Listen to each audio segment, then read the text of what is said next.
Coffee is one of the most popular drinks in the world. In fact, it's estimated that 2 billion cups of coffee are drunk every single day. But how many of us actually know where our daily cup of joe comes from? How is it processed? And how does it get into our cups? Well, grab your cup of coffee and let's take a journey from bean to brew. Our story begins in Ethiopia.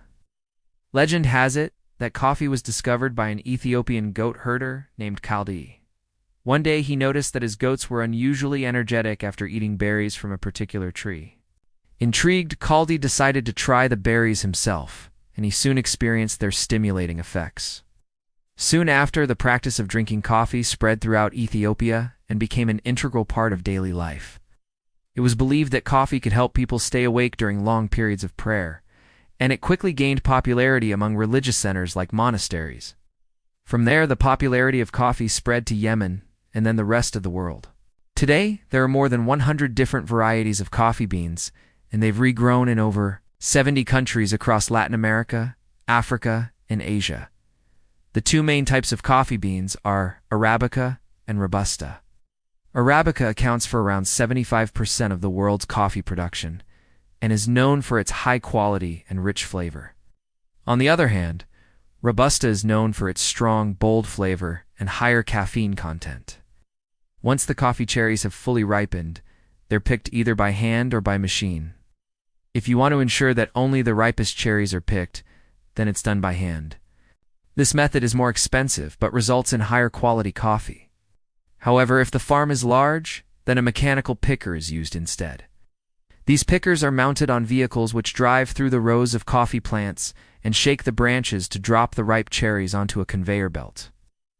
Once picked, the cherries are then transported to a processing facility where they're sorted and graded. The first step in processing the coffee beans is removing the outer layer of the cherry to reveal the green coffee bean. This is done by a machine called a pulper, which uses a combination of rotating brushes and sharp blades to remove the skin. After pulping, the beans are then washed and fermented. During fermentation, the sticky substance known as mucilage, which surrounds the bean, is broken down by natural enzymes. This helps to improve the flavor and quality of the coffee.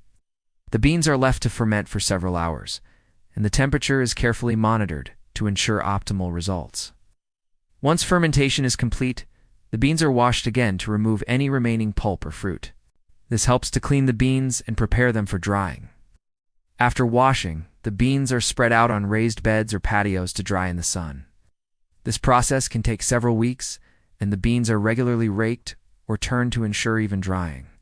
The goal is to reduce the moisture content of the beans to around 11%. Once they've reached the right moisture level, the beans are ready for the next stage of processing, which is milling.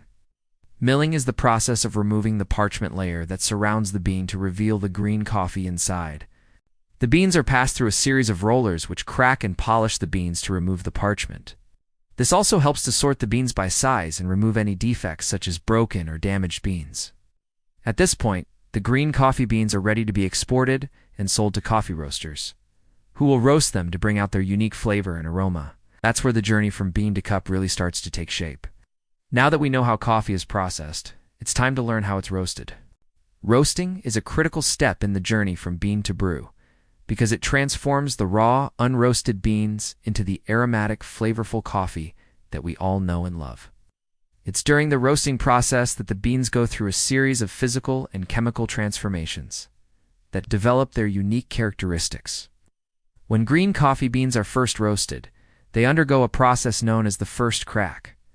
During this stage, the beans expand and crackle as the moisture inside them evaporates and the pressure inside the bean increases. This is also when the development of the coffee's distinct aroma and flavor begins.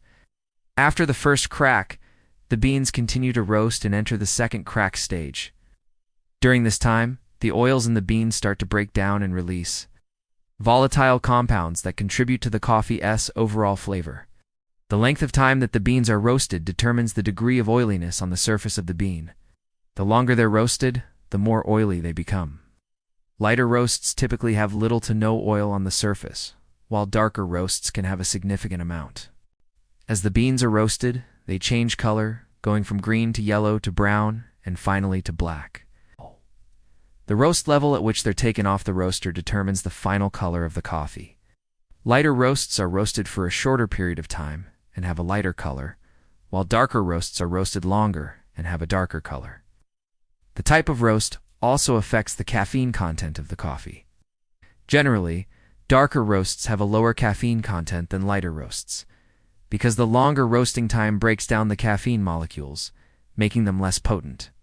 However, it's important to note that the caffeine content can vary widely depending on factors such as the brewing method and the serving size. Different coffee roasters may have different preferences for the ideal roast level, but generally light to medium. Roasts are preferred for espresso and filter brewing, while medium to dark roasts are better suited for French press and cold brew methods.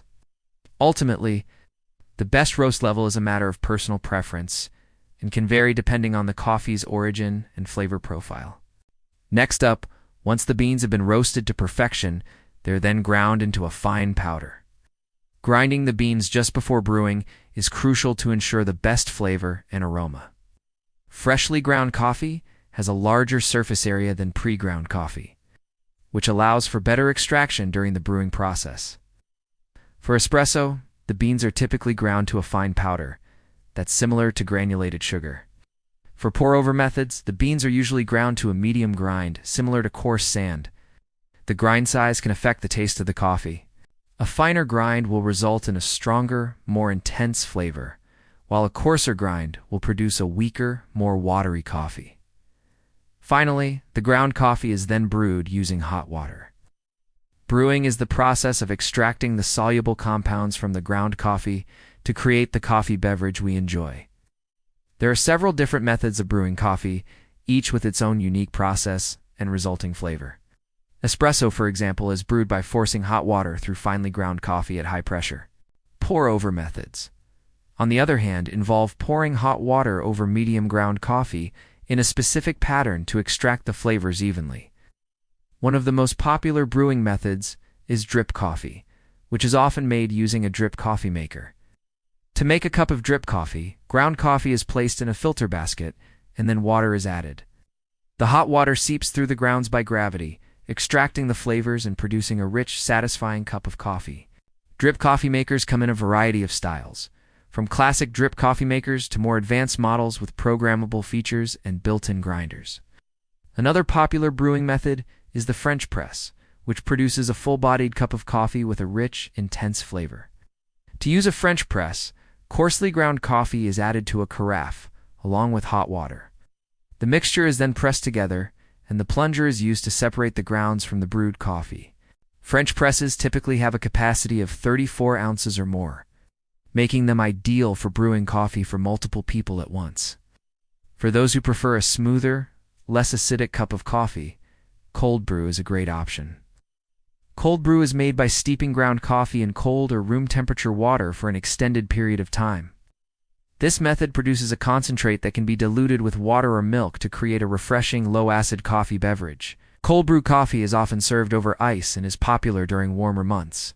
Ultimately, the best brewing method is a matter of personal preference and the desired flavor profile. Each method has its own unique process and results in a distinct cup of coffee. So, experiment with different brewing methods and find what works best for you. Now that you know how coffee is processed and brewed, let's discuss some of the incredible benefits it can offer. First and foremost, coffee is a rich source of antioxidants. Antioxidants are substances that protect the body from damage caused by free radicals, which are unstable molecules that can contribute to various diseases and health problems. Studies have shown that coffee consumption is associated with a reduced risk of certain chronic conditions such as heart disease, diabetes, and certain types of cancer. Coffee is also known for its stimulant properties due to the presence of a compound called caffeine. Caffeine is a natural stimulant that can improve alertness, focus, and cognitive function. It also has a stimulating effect on the central nervous system, which can boost energy levels and increase physical endurance. Coffee consumption has been linked to improved athletic performance, reaction times, and overall endurance. In addition to its mental and physical benefits, coffee can also offer social and economic advantages.